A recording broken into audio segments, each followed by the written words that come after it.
नमस्कार दोस्तों, मैं हूं अविनाश कुमार पांचाल और आज अपन चर्चा करेंगे पुनर्बलन के बारे में। पुनर्बलन को समझने से पहले मैं आपको एक बात बताना चाहता हूं कि हर भारतीय की एक विशेषता है। जब बात भारतीयों की हो रही है तो अपन सब भारतीयों में आ जाते हैं। ऐसा तो नहीं ना कोई विदेशी है, अपन सब क्या है, भारतीय हैं।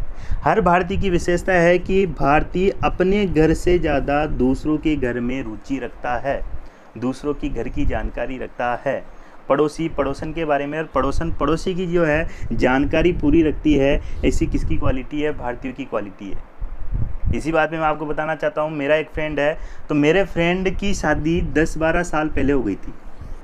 10-12 साल हो गए उसकी शादी को। तो एक दिन मैंने उससे पूछ लिया, क्योंकि क्वालिटी तो वही है ना, अपन सब क्या है, भारतीय है। तो एक दिन मैंने उससे पूछ लिया कि 10-12 साल तुम्हारी शादी को हो गए, तो ऐसा क्या कारण, ऐसी क्या विशेषता है, ऐसा क्या किया आपने जो पति पत्नी के बीच में आपकी लड़ाई नहीं होती है, वैवाहिक जीवन आप आनंद में ही बिता रहे हो, सुख में ही बिता रहे हो। तो इसके पीछे क्या कारण है, क्या रीज़न है, क्या रहस्यमयी राज है, इसका पर्दाफाश तो करो प्रभु। ऐसा मैंने अपने दोस्त से पूछ लिया। तो मेरे दोस्त ने अनमोल विचार बताए, मेरे को कुछ बातें बताई है कि वो कहता है कि पत्नी जब शादी होकर अपने पास आती है, अपने घर आती है, तो वहाँ पे उसको 2 चीज़ें चाहिए होती है। वो धन दौलत के लिए, पैसों के लिए नहीं आती है। एक पत्नी अपना घर छोड़कर आपके घर आ रही है तो वो धन दौलत के लिए नहीं, बल्कि किसके लिए? 2 चीज़ों के लिए। उसको 2 चीज़ें चाहिए, एक होता है प्रेम और एक होता है पुनर्बलन। भाई साहब साइकोलॉजी का स्टूडेंट नहीं है, लेकिन फिर भी क्या कह रहा है, पुनर्बलन की बात। वो कहता है कि प्रेम तो भारतीयों में ठूस ठूस कर भरा हुआ है, जितना इच्छा हो जितना ले लो, कमी नहीं आती है। मेन चीज़ कमी किस में आती है? पुनर्बलन में। अगर आप इसको समझ गए तो आपका वैवाहिक जीवन सुखमय रहेगा, आपके दोस्तों के बीच आपका संबंध मधुर रहेगा, आपका व्यवहार अच्छा रहेगा, परिवार में आपका व्यवहार अच्छा रहेगा, परिवार के लोगों के साथ आपका व्यवहार अच्छा रहेगा। कब? जब आप किसको समझ जाओगे? पुनर्बलन को। कैसे? उसने बताया कि जब उसकी पत्नी सुबह 5 बजे उठती है, 5 बजे उठती है, वो किसको चिपका देता है? पुनर्बलन को। क्योंकि वो कहता है कि जब शादी होती है तो भारतीय रीति रिवाज के अंदर शादी के समय पति अपनी पत्नी की मांग भरता है। 2-4 नहीं भरता, एक ही भरता है, मांग भरता है। तो उस मांग भरने का मतलब होता है, इंग्लिश में इसको बोलेंगे डिमांड। मांग को इंग्लिश में क्या बोलेंगे? डिमांड भरना। और वचन देता है कि ज़िंदगी भर मैं आपकी मांगे पूरी करता रहूँगा, भावनाओं में भेजाता हूँ। उसको पता नहीं होता, नया नया होता है, फर्स्ट बार ही शादी करता है तो भावनाओं में भेजाता है, मांग भरता है, कहता है कि ज़िंदगी भर मैं आपकी क्या करूँगा? मांगे पूरी करूँगा। अब मांगे पूरी नहीं कर सकता है, लेकिन पुनर्बलन तो दे सकता है।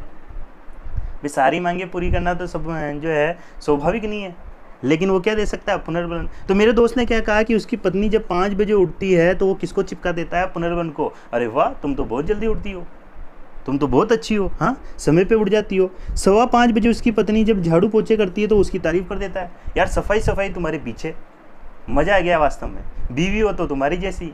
बाकी हमारे दोस्तों की बीवियां तो बीपी बढ़ाने वाली होती है, तुम तो मेरा 2 किलो खून बढ़ा रही हो, ठीक है। यानी कि वो क्या कर रहा है? तारीफ़ कर रहा है। 6 बजे उसकी पत्नी चाय लेकर आती है, फिर तारीफ़ कर देता है, अरे यार चाय 5 स्टार ही होटल ही तुम्हारे पीछे है, चाय तुम्हारे हाथों की, ठीक है। हालांकि उसको चाय भा नहीं रही है, गुस्सा आ रहा है अंदर, ठीक है, बाद में बाहर जाकर और पी लेगा, वो अलग बात है, लेकिन वो उसके सामने क्या कर रहा है? उसकी तारीफ कर रहा है। 7 बजे की बात करें तो 7 बजे उसकी पत्नी नाश्ता, अरे यार नाश्ता, तुम्हारे नाश्ते के कारण ही मैं क्या हो रहा हूँ? हेल्दी हो रहा हूँ, इतना मोटा हो रहा हूँ, ठीक है। उसने क्या कर दिया? तारीफ कर दी है। 8 बजे जब वो ऑफिस जाता है, उसकी पत्नी क्या लेकर आती है? भोजन, टिफ़िन लेकर आती है। यार तुम्हारे जो खाने की जो तारीफ़ है, मेरे ऑफिस के जितने भी वर्कर है, जितने भी मेरे साथी है, वो उसकी क्या करते हैं? तारीफ़ करते हैं। झूठ बोल रहा है एक्चुअल बात अलग है, ठीक है। यानी कि उसने क्या कर दी? तारीफ कर दी। किसका यूज कर रहा हो? पुनर्बलन का। तो इसका मतलब पुनर्बलन है क्या? इसको समझो।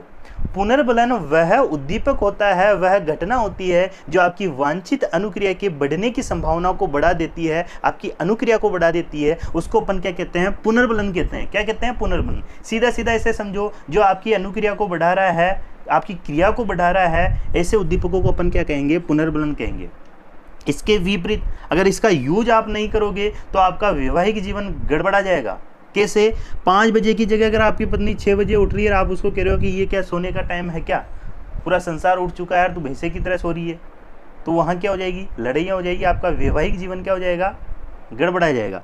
और वहीं आप किसका यूज कर रहे हो, पुनर्बलन का, तो आपका वैवाहिक जीवन क्या हो जाएगा, सुखमय हो जाएगा। तो अब इसको समझो कि पुनर्बलन होता क्या है एक्चुअल में। तो पुनर्बलन का मतलब होता है, पुनर्बलन ऐसी कोई घटना या उद्दीपक होती है जो किसी वांछित अनुक्रिया के घटित होने की संभावना को बढ़ा देती है। तो पुनर्बलन का मतलब क्या होता है, पुनर्बलन, इंग्लिश में पुनर्बलन को क्या कहते हैं, रीइंफोर्समेंट। इसको ऐसे समझो, एक छोटा सा बच्चा है, ये मान लो छोटा सा बच्चा है, छोटे से बच्चे को आपने 20 रुपये दिए और 20 रुपये देने के बाद में आपने कहा कि 10 रुपये की चॉकलेट अपने लिए आना और 10 रुपये की चॉकलेट मेरे लिए आना। ठीक है, तो बच्चा दौड़ा दौड़ा जाएगा शॉप पे और वो आपका काम करेगा, उसकी अनुक्रिया में वृद्धि होगी, क्योंकि 10 रुपये की चॉकलेट आप उसको भी दिला रहे हो। ये 10 रुपये की जो चॉकलेट उसको दिला रहे हो, ये पुनर्बलन का काम करेगा। किसका काम करेगा, पुनर्बलन का। अगली बार भी जब आप उसको काम के लिए कहोगे तो वो आपके पास दौड़ा दौड़ा आएगा, उसकी अनुक्रिया में वृद्धि हो जाएगी, क्योंकि इसको पता है कि आप उसको क्या देने वाले हो, पुनर्बलन देने वाले हो। क्या देने वाले हो, पुनर्बलन। एक शिक्षक बच्चे की तारीफ कर देता है, प्रशंसा करता है, प्रश्न पूछता है, बच्चे ने जवाब दिया, उसकी तारीफ कर देता है, वाह यार मजा आ गया, बहुत अच्छे। तारीफ शाब्दिक भी हो सकती है, अशाब्दिक भी हो सकती है, ये अशाब्दिक। ठीक है, तो तारीफ शाब्दिक भी हो सकती है, अशाब्दिक भी हो सकती है। ऐसा करने से क्या होगा, बच्चा इंटरेस्ट लेगा, उसकी अनुक्रिया में क्या होगी, वृद्धि होगी। तो सबसे पहले आप पुनर्बलन को समझो, फिर इसके प्रकारों के बारे में समझते हैं, फिर इसकी अनुसूचियों के बारे में समझते हैं। तो पुनर्बलन क्या होता है, तो ध्यान में रखना, ये परिभाषा आपको माइंड में सेट कर लेना। पुनर्बलन ऐसी कोई घटना या उद्दीपक है जो किसी वांछित अनुक्रिया के घटित होने की संभावना को बढ़ाता है। पुनर्बलन ऐसी कोई घटना हो सकती है, उद्दीपक हो सकता है, जो आपकी वांछित अनुक्रिया के घटित होने की संभावना को क्या करता है, बढ़ाता है। उससे अपन क्या कहते हैं, पुनर्बलन कहते हैं। जब अधिगम के सिद्धांत, मनोविज्ञान में जब अधिगम टॉपिक आता है, अधिगम के सिद्धांत अपन पढ़ते हैं, तो अधिगम के व्यवहारवादी सिद्धांतों में 2 सिद्धांत आते हैं, एक स्किनर का सिद्धांत आता है और एक हल का सिद्धांत आता है। तो जहाँ से भी प्रश्न पूछ लेता है। स्किनर का जो सिद्धांत था वो था क्रिया प्रसूत अनुबंधन का सिद्धांत। कौन सा सिद्धांत था स्किनर का, BF स्किनर, क्रिया प्रसूत सिद्धांत। और एक हल का सिद्धांत था, उस सिद्धांत का नाम है हल का पुनर्बलन का सिद्धांत। अब यहाँ पे कंफ्यूजन मत होना, सिद्धांत का नाम तो क्या है, पुनर्बलन का सिद्धांत, लेकिन क्लार्क हल के द्वारा अपने अधिगम के सिद्धांत में सबसे ज़्यादा जो बल दिया गया था वो किस पर दिया गया था, आवश्यकता पर। और पुनर्बलन पर सबसे ज़्यादा बल दिया था वो किसने दिया था, BF स्किनर ने। अमेरिकी मनोवैज्ञानिक ब्यूमरस फ्रेडरिक स्किनर ने सबसे ज़्यादा बल किस पर दिया है, तो वो दिया है पुनर्बलन पे। और क्लार्क हल का सिद्धांत का नाम तो पुनर्बलन का सिद्धांत है, लेकिन उस पर ने सबसे ज़्यादा बल किस पे दिया है, आवश्यकता पर। क्लार्क हल क्या कहता है, सीखना या अधिगम जो होता है वो आवश्यकता की पूर्ति की प्रक्रिया के परिणाम स्वरूप होता है, जबकि BF स्किनर क्या कहता है अपने क्रिया प्रसूत सिद्धांत में, स्किनर कहता है कि प्राणी अनुक्रिया करता रहता है, अगर किसी अनुक्रिया को पुनर्बलित कर दिया जाए तो उसकी अनुक्रिया में मजबूती आ जाएगी, उसकी अनुक्रिया में वृद्धि हो जाएगी, दृढ़ता आ जाएगी। ऐसी बात किसने कही है, BF स्किनर ने। तो तुलनात्मक रूप से आपसे पूछे कि सबसे ज़्यादा पुनर्बलन पर बल किसने दिया है, तो आपका जवाब होना चाहिए BF स्किनर ने। तो इसको समझ गए हैं कि ऐसा उद्दीपक जो आपकी वांछित अनुक्रिया के घटित होने की संभावना को बढ़ाता है। बच्चे की अपन तारीफ करते हैं, वो अनुक्रिया उसमें वृद्धि आ जाती है, बच्चा पढ़ रहा है, फिर अपन उसको क्या दे रहे हैं, पुनर्बलन दे रहे हैं, और अच्छे से पढ़ने लग जाएगा। कोई बच्चा कोई काम कर रहा है, उसको पुनर्बलन दिया जा रहा है, उस काम में क्या जाएगी, वृद्धि आ जाएगी। तो पुनर्बलन ऐसी कोई घटना या उद्दीपक है जो किसी वांछित अनुक्रिया के घटित होने की संभावना को क्या करता है, बढ़ाता है। उसे हम क्या कहते हैं, पुनर्बलन कहते हैं, रीइंफोर्समेंट कहते हैं। पुनर्बलन के कितने प्रकार है, तो ध्यान में रखना दोस्तों, पुनर्बलन के 2 प्रकार है। कितने प्रकार है, 2 प्रकार। पुनर्बलन के 2 प्रकार, इस चीज को समझो।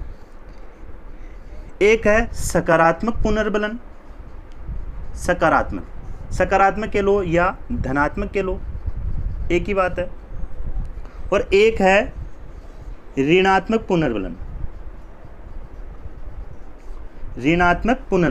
ठीक है। ऋणात्मक पुनर्बलन कह लो या नकारात्मक कह लो, सकारात्मक नकारात्मक,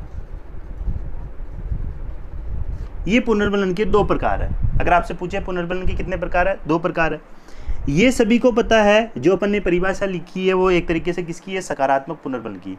बच्चे किसमें कन्फ्यूजन होते हैं, ऋणात्मक पुनर्बलन में, नकारात्मक पुनर्बलन में। क्यों? क्योंकि बच्चे जो है दंड जो होता है उस दंड को ही नकारात्मक या ऋणात्मक पुनर्बलन समझ लेते हैं, जबकि ऐसा नहीं है। अब ये कंफ्यूज क्यों हुआ है, अभी इसको समझेंगे बीएफ स्किनर के कारण। क्योंकि बीएफ स्किनर का क्रिया प्रसूत का सिद्धांत अपन पढ़ते हैं तो वहाँ पे भी अपन 2 प्रकार के पुनर्बलन की बात करते हैं, सकारात्मक या ऋणात्मक। बीएफ स्किनर क्या कहता है, अवांछनीय अनुक्रिया जो होती है उसको कम करने के लिए नकारात्मक पुनर्बलन दिया जाना चाहिए। तो वहीं से ये कन्फ्यूजन की स्थिति पैदा हो जाती है, इसको अपन क्लियर करेंगे। सबसे पहले समझो कि सकारात्मक या धनात्मक पुनर्बलन क्या होता है। सकारात्मक या धनात्मक पुनर्बलन वही है जो अपन ने यहाँ पे पढ़ा कि ऐसा उद्दीपक जो आपकी वांछित अनुक्रिया, पहले तो इस चीज़ को समझो कि पुनर्बलन आपकी अनुक्रिया में वृद्धि करेगा, कमी नहीं करेगा। कमी करेगा तो वो दंड है। क्लियर है? अगर आपकी अनुक्रिया में वृद्धि हो रही है तो वो पुनर्बलन है, वो चाहे सकारात्मक हो चाहे नकारात्मक, वो आपकी अनुक्रिया में क्या करेगा, वृद्धि करेगा। तो सकारात्मक या धनात्मक पुनर्बलन क्या होता है, ऐसा उद्दीपक जो आपकी अनुक्रिया में वृद्धि करता है उसे अपन क्या कहते हैं, सकारात्मक या धनात्मक पुनर्बलन कहते हैं। सकारात्मक या धनात्मक पुनर्बलन 2 प्रकार के होते हैं। एक होता है प्राथमिक, जिसको जैविकीय भी कह सकते हैं, जैविकीय पुनर्बलन। और एक दूसरा होता है द्वितीयक के लो, आनुभाविक के लो या गौण के लो। द्वितीय के लो, अनुभाविक के लो या गौण के लो। सकारात्मक या धनात्मक पुनर्बलन के 2 प्रकार है, प्राथमिक या जैविक के लो, द्वितीय या अनुभाविक या गौण के लो। प्राथमिक या जैविकीय पुनर्बलक वे होते हैं जो आपकी शारीरिक आवश्यकता की पूर्ति करते हैं। शारीरिक आवश्यकता की क्या करते हैं, पूर्ति करते हैं। जैसे भोजन, अपनी शारीरिक आवश्यकता की पूर्ति कर रहा है। भोजन के लिए अपन अनुक्रिया कर रहे हैं, भोजन प्राप्ति के बाद में उस अनुक्रिया में और वृद्धि आ रही है तो वो कौन सा हो जाएगा, प्राथमिक पुनर्बलन हो जाएगा। कौन सा हो जाएगा, प्राथमिक पुनर्बलन। पानी हुआ, काम हुआ, ये सब किस में आ जाते हैं, प्राथमिक या जैविकीय पुनर्बलन में आ जाते हैं। तो इसके एग्जाम्पल ध्यान में रखना है, ये शारीरिक आवश्यकता की पूर्ति करते हैं। जैसे भोजन हुआ, पानी हुआ, काम हुआ इत्यादि, ये सारे क्या है, प्राथमिक पुनर्बलन के उदाहरण है। बात करते हैं अपन द्वितीयक या अनुभाविक या गौण पुनर्बलन की, तो ये इनका संबंध मानसिक या मनोवैज्ञानिक जो आवश्यकता है उनकी पूर्ति से होता है। जैसे जैसे अपन अनुभव करते हैं वैसे वैसे इन पुनर्बलनों की पहचान करके ये पुनर्बलन अपनी अनुक्रिया में क्या करते हैं, वृद्धि करते हैं, जिसे अपन क्या कहते हैं, द्वितीयक या अनुभाविक या गौण पुनर्बलन कहते हैं। जैसे बच्चे की तारीफ करना, प्रशंसा करना, पुरस्कार देना, पद, पैसा, ये सारे किस में आ जाते हैं, द्वितीयक या अनुभाविक गौण में आ जाते हैं। अगर उदाहरण की बात करें तो कौन कौन से उदाहरण हो जाएंगे, इसमें ध्यान में रखना है। प्रशंसा, तारीफ, वो एक ही बात है। पुरस्कार,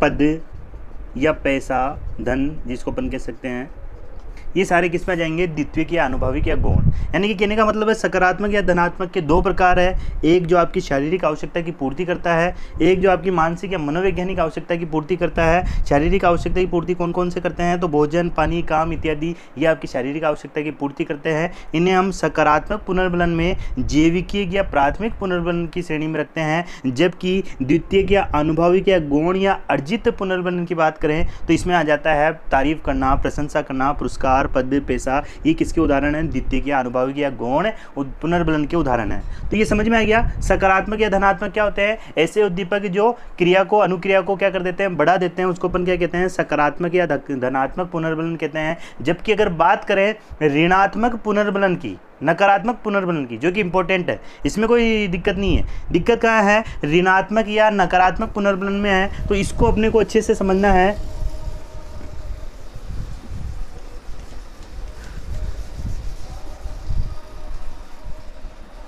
दूसरा नकारात्मक या यूं कह लीजिए ऋणात्मक पुनर्बलन। ध्यान में रखना दोस्तों, सबसे वेरी इंपॉर्टेंट बात यह है, दंड से भिन्न है, दंड से भिन्न है या भिन्न होता है, दंड से भिन्न होता है। क्यों? क्योंकि जो दंड होता है वो अनुक्रिया को कम कर देता है, दंड अनुक्रिया को कम कर देता है, जबकि बात अपन पुनर्बलन की करें तो पुनर्बलन तो अनुक्रिया को बढ़ाता है। अब यहाँ पे अगर बात करें नकारात्मक पुनर्बलन की परिभाषा की, तो ध्यान में रखना ऋणात्मक पुनर्बलन में अनुक्रिया के परिणाम स्वरूप दुखद या यूं कह लीजिए अवांछनीय उद्दीपक को हटाया जाता है, जिससे अनुक्रिया में वृद्धि होती है। उसे अपन क्या कहते हैं, नकारात्मक या ऋणात्मक। इसी को ही समझना है। ये समझ में आ गया तो सकारात्मक तो अपने आप ही समझ में आ रखा है। ऋणात्मक पुनर्बलन को समझना है, ये दंड से भिन्न होता है, क्योंकि दंड अपन देते हैं। बच्चा कोई अवांछनीय क्रिया कर रहा है, कोई गलत क्रिया कर रहा है, कोई गलत शब्दों का प्रयोग कर रहा है, उसको रोकने के लिए अपने द्वारा क्या दिया जाता है, दंड दिया जाता है। अपन उसको क्या करेंगे, पीटेंगे या फटकार लगाएंगे या कोई जो है अनुचित शब्दों का प्रयोग करेंगे, जिससे उसकी अनुक्रिया क्या हो जाएगी, रुक जाएगी, तो उसको पुनर्बलन नहीं कहेंगे। जबकि पुनर्बलन की बात कर रहे हैं तो नकारात्मक या ऋणात्मक पुनर्बलन क्या होता है, जिसमें ऐसे उद्दीपकों को हटा लिया जाता है जिससे अनुक्रिया में क्या हो जाती है, वृद्धि हो जाती है। जैसे लड़की व खिड़की का मैं आपको उदाहरण देता हूँ। मान लो एक बच्चा यहाँ पे क्या कर रहा है, पढ़ाई कर रहा है। एक बच्चा खिड़की के पास क्या कर रहा है, पढ़ाई कर रहा है, और सामने वाली खिड़की में एक चांद का टुकड़ा रहता है। ठीक है, यहाँ खिड़की के पास बैठकर बच्चा पढ़ाई कर रहा है। अब मान लो गलती से अगर उसकी दृष्टि इस लड़की पे पड़ गई जो कि चांद का टुकड़ा है, तो उसकी अनुक्रिया में क्या जाएगी, कमी आ जाएगी, उसका ध्यान भटक जाएगा। अब उसकी मम्मी आती है और उस खिड़की को क्या कर देती है, बंद कर देती है। यानी कि ये जो यहाँ पे ये जो लड़की है, ये एक तरीके से क्या है, उद्दीपक है, जो इसकी अनुक्रिया में क्या कर रही है, कमी कर रही है। लेकिन इसकी मम्मी के द्वारा खिड़की को क्या कर दिया गया, बंद कर दिया गया। अब ये जो बच्चा पढ़ रहा है वो अपनी पढ़ाई को निरंतर कंटिन्यू रखेगा, सतत रूप से रखेगा, उसकी अनुक्रिया में क्या होगी, वृद्धि होगी। ठीक है, तो ये कौन सा हो गया, ये नकारात्मक या ऋणात्मक पुनर्बलन हो गया। इसको ऐसे समझो, मान लो आपको क्या लग रही है, सर्दी लग रही है। क्या लग रही है, सर्दी लग रही है, सर्दी लग रही है। अब ये सर्दी आपका क्या है, उद्दीपक है ये। अब इस सर्दी से बचने के लिए आपने गर्म कपड़े पहन लिए। क्या पहन लिया आपने, गर्म कपड़े पहन लिए, यानी कि सर्दी को आपने क्या कर दिया, हटा दिया। तो इसे उद्दीपक है ये, सर्दी क्या उद्दीपक है। इस उद्दीपक को हटाने से आपकी अनुक्रिया में क्या हो रही है, वृद्धि हो रही है। तो ये कौन सा हो गया, नकारात्मक या ऋणात्मक पुनर्बलन हो गया। और समझाता हूं मैं, जैसे एक कर्मचारी समय पर ऑफिस जाता है, क्यों, जुर्माने के कारण, जुर्माने से बचने के कारण, कि मैं लेट जाऊंगा तो मेरी एब्सेंट लग जाएगी या मेरा जुर्माना लग जाएगा, इसलिए वो समय पे वहाँ पे क्या जा रहा है, ऑफिस में समय पर जा रहा है। ये किसका उदाहरण है, नकारात्मक या ऋणात्मक पुनर्बलन का उदाहरण है। अगर आपको गर्मी लगती है तो घर में कूलर लगा दिया जाता है, AC लगा दिया जाता है गर्मी को हटाने के कारण। तो गर्मी को हटाना, उस उद्दीपक को हटाना, जब उद्दीपक को हटाने से अनुक्रिया में वृद्धि होती है, उसे ही अपन क्या कहते हैं, नकारात्मक या ऋणात्मक पुनर्बलन कहते हैं। समझ में आया दोस्तों, यानी कि यहाँ पे उद्दीपक को हटा दिया जाता है, उद्दीपक को हटाने से आपकी अनुक्रिया में क्या होती है, वृद्धि होती है, उसे अपन क्या कहते हैं, नकारात्मक या ऋणात्मक पुनर्बलन कहते हैं। और ध्यान में रखना है, नकारात्मक या ऋणात्मक पुनर्बलन दंड से क्या होता है, भिन्न होता है, अलग होता है। लेकिन कंफ्यूजन क्या होता है कि स्किनर ने क्या बताए थे, दो प्रकार के जो है पुनर्बलन बताए थे, एक सकारात्मक और नकारात्मक। जब स्किनर का क्रिया प्रसूत का सिद्धांत अपन पढ़ते हैं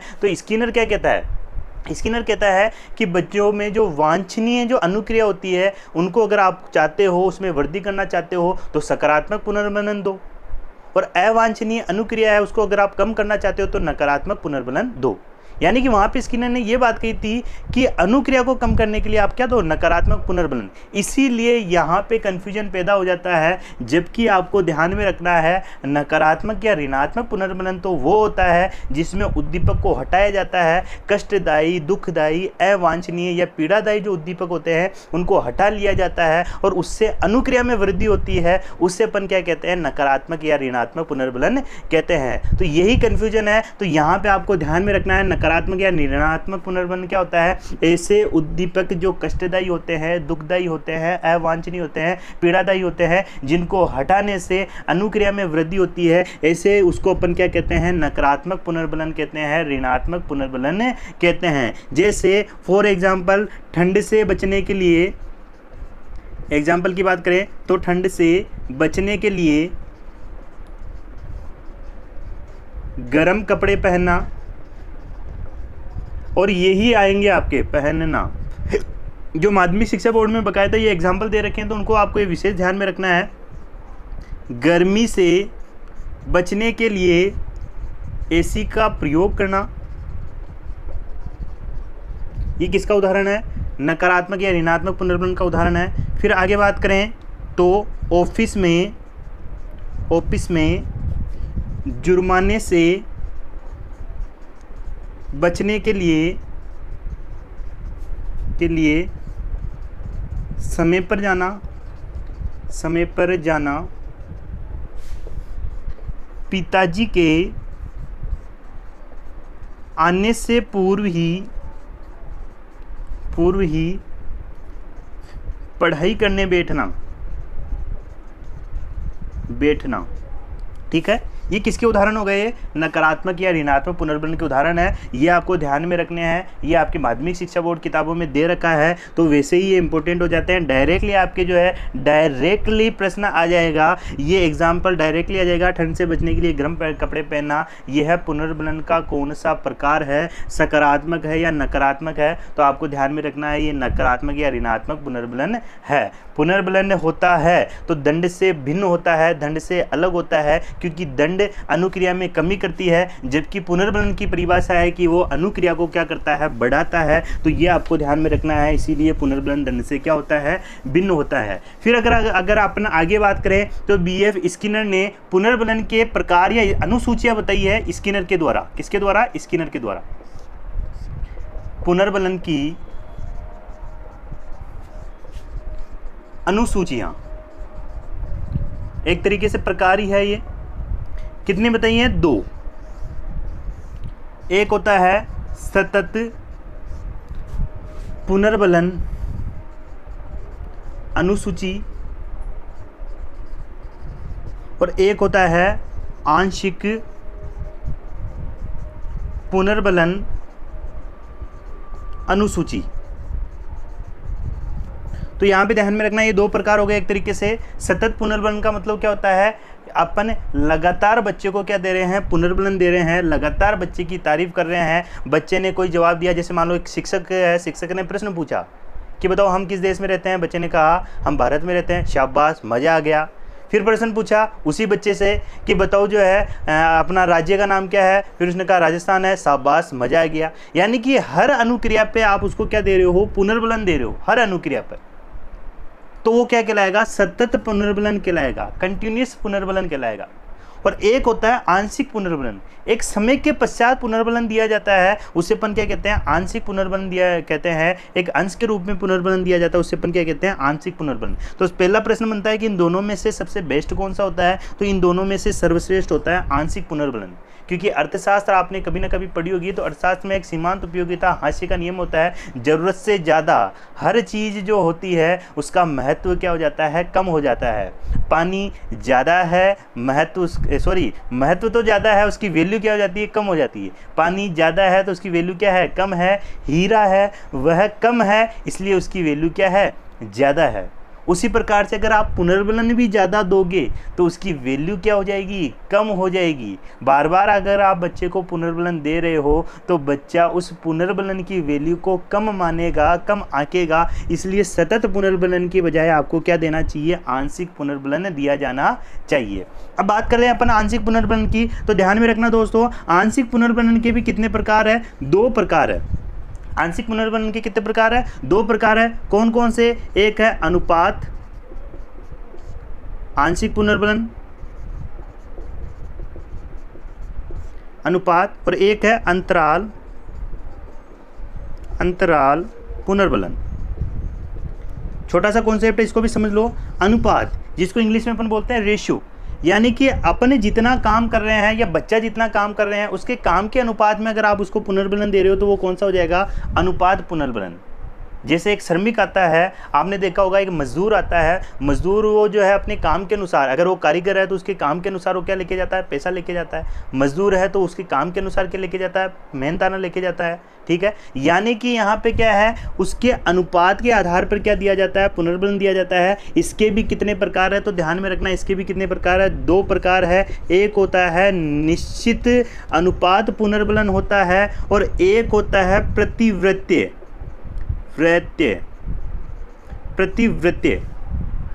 पुनर्बलन। यानी कि यहाँ पे क्या होता है, निश्चित का मतलब होता है एक फिक्स रेशो बना लिया आपने। जैसे 100% है तो आपने फिक्स बना लिया कि 10% आपको क्या देना है, पुनर्बलन देना है, या इतना काम किया तो इतना रेशियो जो है अनुपात में आपको क्या देना है, पुनर्बलन। एक निश्चित अनुपात बना लिया है तो वो क्या कहलाएगा, निश्चित अनुपात पुनर्बलन। और एक होता है प्रतिवर्त, जिसमें निश्चित नहीं होता है, कभी आप उसको पुनर्बलन ज़्यादा दे रहे हो, कभी आप उसको पुनर्बलन कम दे रहे हो। ठीक है, उसमें परिवर्तन आता है तो वो क्या कहलाता है, प्रतिवृत्तीय पुनर्बलन कहता है। उसी प्रकार से सेम आपको ध्यान में रखना है, अंतराल पुनर्बलन के भी कितने प्रकार होते हैं, 2 प्रकार होते हैं। एक होता है निश्चित और एक होता है प्रतिवृत्तीय।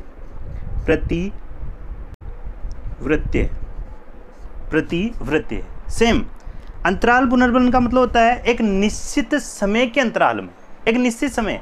जैसे एक शिक्षक आप बन जाओगे तो एक निश्चित समय यानी कि 1 महीने के बाद में आपके बैंक में क्या आएंगे, पैसे आएंगे, अकाउंट में क्या आएंगे, पैसे आएंगे। एक समय के बाद में आपको क्या मिल रहा है, पुनर्बलन मिल रहा है।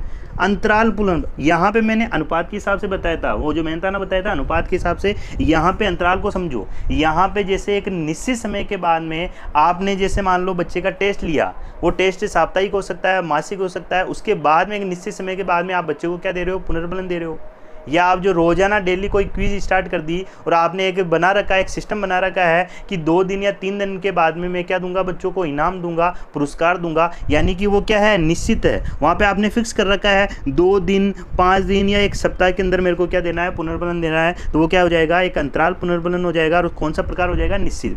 प्रतिवर्त में यानी कि कुछ फिक्स नहीं होता है, परिवर्तन होता रहता है। 2 दिन के बाद आपने बच्चे को पुनर्बलन दे दिया है, 5 दिन के बाद दे दिया है, 10 दिन के बाद दे दिया है, कभी जो है लंबे समय के लिए नहीं दिया है, तो वो किस में आ जाएगा, प्रतिवर्ती में आ जाएगा। तो सिंपल सा ध्यान में रखना है, अनुपात के भी 2 प्रकार है, निश्चित या प्रतिवर्त। अंतराल के भी 2 प्रकार है, निश्चित या प्रतिवर्त। और आंशिक पुनर्बलन के भी कितने प्रकार है, 2 प्रकार है, अनुपात और अंतराल पुनर्बलन। ये चीज़ आपको ध्यान में रखनी है, जो किसके द्वारा बताई गई है, स्किनर की। इसके अलावा स्किनर ने विलंबित या तात्कालिक पुनर्बलन की भी बात कही है, ये भी आपको ध्यान में रखना है। स्किनर ने किसकी बात की है, विलंबित या तात्कालिक पुनर्बलन। ये क्या होता है, इसको समझो। विलंबित, एक चीज ध्यान में रखना है, जब बात अपन अनुपात की कर रहे थे और अंतराल की कर रहे थे तो प्रश्न, सबसे पहला प्रश्न आता आएगा कि सतत और आंशिक पुनर्बलन में सबसे अच्छा सर्वश्रेष्ठ कौन सा है, तो आपको आंसर देना है आंशिक पुनर्बलन। या फिर प्रश्न पूछेगा ये अनुपात और अंतराल में सबसे अच्छा कौन सा होता है, तो उसमें अनुपात होता है, यानी कि काम के अनुसार, काम के रेशियो के अनुसार, काम किस अनुपात में किया जा रहा है, उसमें उसकी योग्यता कितनी है, क्षमता कितनी है, उसके आधार पर पुनर्बलन दे रहे हो, तो अनुपात पुनर्बलन क्या होता है, सर्वश्रेष्ठ होता है। ये आपको ध्यान में रखना है। बात करते हैं अपन विलंबित पुनर्बलन की, और एक होता है तात्कालिक पुनर्बलन की। यानी कि पुनर्बलन दिए जाने के आधार पर भी 2 प्रकार है, विलंबित और तात्कालिक। सबसे पहला प्रश्न है, इन दोनों में सर्वश्रेष्ठ कौन सा है, तो आपको ध्यान में रखना है, स्किनर ने किसको बताया है, तात्कालिक पुनर्बलन को। हल क्या कहता है, भले आप विलंबित दो चाहे तात्कालिक पुनर्बलन दो, कोई दिक्कत नहीं है। क्लार्क हल तो कहता है कि पुनर्बलन कभी भी दो, मजबूत होना चाहिए। ऐसी बात तो किसने कही है, क्लार्क हल ने। लेकिन बात अपन किसकी कर रहे हैं, स्किनर की। स्किनर क्या कहता है, विलंबित पुनर्बलन और तात्कालिक पुनर्बलन में सबसे सर्वश्रेष्ठ होता है तात्कालिक पुनर्बलन। विलंबित पुनर्बलन का मतलब होता है आज बच्चा क्रिया कर रहा है, कल आप उसको जो है उसको कह रहे हो कि यार कल जो तुमने काम किया था मजा आ गया, तो वहाँ पुनर्बलन में क्या आ जाएगी, कमी आ जाएगी, उसके प्रभाव में क्या आ जाएगी, कमी आ जाएगी। तात्कालिक का मतलब है अभी बच्चे ने काम किया, अभी हाथों हाथ आप उसको क्या कर रहे हो, उसकी प्रशंसा कर रहे हो, क्लास के अंदर प्रशंसा कर रहे हो, वो क्या कहलाएगा, तात्कालिक पुनर्बलन कहलाएगा। एक रेस हो रही है, रेस में किसी ने फर्स्ट प्राइज जीता है, क्या जीता है, फर्स्ट प्राइज जीता है, और फर्स्ट प्राइज जीतने पर हाथों हाथ आप उसको क्या दे रहे हो, पुरस्कार दे रहे हो, सभी के सामने उसको क्या किया जा रहा है, सम्मानित किया जा रहा है, तो उसका प्रभाव ज़्यादा होगा। जबकि रेस बच्चे ने आज जीती है और 1 साल बाद उसको पुरस्कार दिया जा रहा है, तो उसका प्रभाव क्या हो जाएगा, कम हो जाएगा। ऐसा किसने कहा है, स्किनर ने। तो स्किनर तात्कालिक पुनर्बलन को अच्छा मानता है। स्किनर कहता है पुनर्बलन जो है सकारात्मक हो चाहे नकारात्मक, लेकिन तात्कालिक होना चाहिए, हाथों हाथ होना चाहिए। तात्कालिक पुनर्बलन का प्रभाव ज़्यादा होता है किसकी बजाय, विलंबित पुनर्बलन की बजाय। ऐसा किसने कहा है, स्किनर ने कहा है। तो ये छोटे से कॉन्सेप्ट है, फिर से अपन थोड़ा सा रिवाइज कर लेते हैं। अपन ने पढ़ा था पुनर्बलन, तो पुनर्बलन क्या होता है, वांछित अनुक्रिया, ऐसे उद्दीपक जो वांछित अनुक्रिया में जो वृद्धि करते हैं उसको अपन क्या कहते हैं, पुनर्बलन कहते हैं। पुनर्बलन कितने प्रकार के हैं, 2 प्रकार के, एक सकारात्मक और एक नकारात्मक। सकारात्मक के भी 2 प्रकार अपन ने पढ़े थे, एक प्राथमिक होता है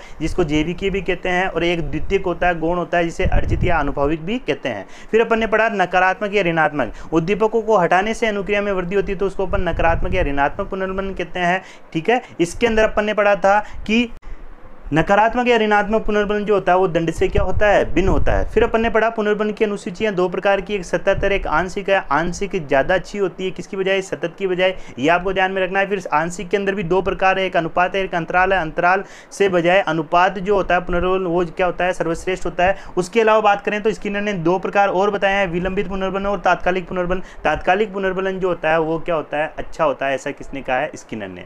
तो आशा करता हूँ कि ये छोटा सा टॉपिक आपको समझ में आया होगा। तो ज़्यादा से ज़्यादा इस वीडियो को अपने दोस्तों के साथ शेयर कीजिए, वीडियो को लाइक कीजिए, नए हो तो चैनल को सब्सक्राइब कीजिए। धन्यवाद, थैंक यू।